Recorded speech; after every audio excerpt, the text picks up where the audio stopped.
বিশ্বাস করেন আমার আর এখন আগের মতো টেনশনও লাগে না, দুশ্চিন্তাও লাগে না। হইলেও আলহামদুলিল্লাহ, না হইলেও আলহামদুলিল্লাহ, পাইলেও আলহামদুলিল্লাহ, না পাইলেও আলহামদুলিল্লাহ। আগের মতো এখন রাগও কাজ করে না, কেমন জানি আমি নিজের উপর পরীক্ষা চালিয়ে বলছি।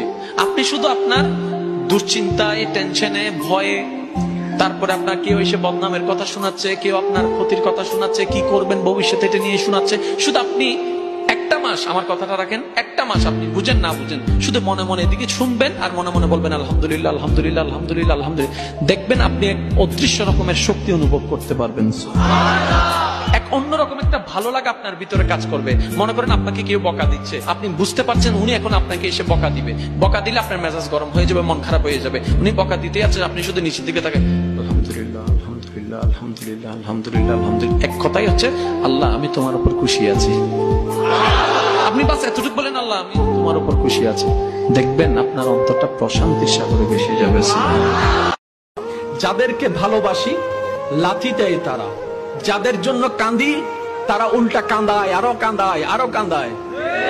যাদেরকে বেশি দাম দিই তারাই পিছনে ছুরি মারে, যাদেরকে উপকার করি তারা এক সময় পিঠের পিছনে ছুরি মেরে দেয়। কিন্তু রবের দিকে তাকান, আপনি নামাজ পড়েন নাই, আপনি ঘুম থেকে ওঠার আগে আপনার ঘরে রিজিকের ব্যবস্থা করুন। এই দুনিয়ায় আপনি যাকে অন্তরে বেশি লাই দিবেন, জায়গা দিবেন, ভালোবাসবেন, সেই মানুষটাই আপনার জীবনের বেশি কষ্টের কারণ হবে। আপনি যে মানুষটাকে অন্তর থেকে বেশি চাইবেন, আপনি যে জিনিসটা অন্তর থেকে বেশি আশা করবেন, চাইবেন, সেটাই আপনার থেকে যত দ্রুত হারাই যেতে থাকবে। আপনি অন্তর থেকে যেটাকে বেশি সম্মান দিবেন, সে তার কাছে আপনার বেইজ্জতি নির্ধারিত হয়ে আছে।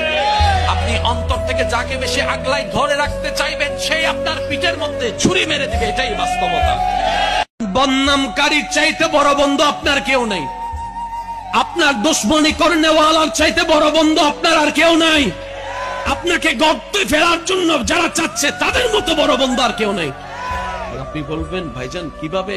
শুনুন, যে বদনাম করে সে আপনার গুনাহ নিচ্ছে, নিজের সওয়াব আপনাকে দিচ্ছে। আপনার গুনাহ যে চুষে নেয় তার চাইতে বড় বন্ধু আর কে হবে?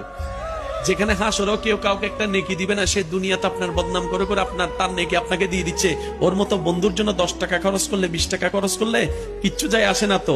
সেজন্য বদনামকারীকে ভালোবাসবেন, বদনামকারীকে সহযোগিতা করবেন। স্বামী এটা যেমনই হোক, যদি ইনকাম কমও করে, কিন্তু সে স্বামী যতদিন বেঁচে থাকে ওই স্বামীর স্ত্রীকে কেউ আঙ্গুল তুলে সহজে কথা বলতে পারে না। বাবার ইনকাম কম থাকলেও ওই বাবা যতদিন বেঁচে থাকে সন্তানদেরকে কেউ আঙ্গুল তুলে কথা বলতে পারে না। কিন্তু যখনই মাথার উপর থেকে বাবার ছায়া চলে যায়, যখনই মাথার উপর থেকে আমার বোনের স্বামীর ছায়া চলে যায়, এই সমাজের যে বলতে পারে না সে মানুষও আঙ্গুল দেখাই দেখাই কথা বলে। সেজন্য মনে রাখবেন, বাবারা বড় নিয়ামত, স্বামী অনেক বড় নিয়ামত, বড় ভাই অনেক বড় নিয়ামত। কেনই বা হবে না? আল্লাহ তাআলা ওনাদেরকেই আপনাদের উপরে দায়িত্ব দান করেছেন। আমার বাবাকে আল্লাহ আমার দায়িত্ব দান করেছেন। তাহলে আমার জন্য আমার আল্লাহ 1000 কোটি বান্দার ভিতর থেকে যাকে অভিভাবক বাছাই করেছেন, ওনার মধ্যে দোষ খোঁজার অধিকার আমার।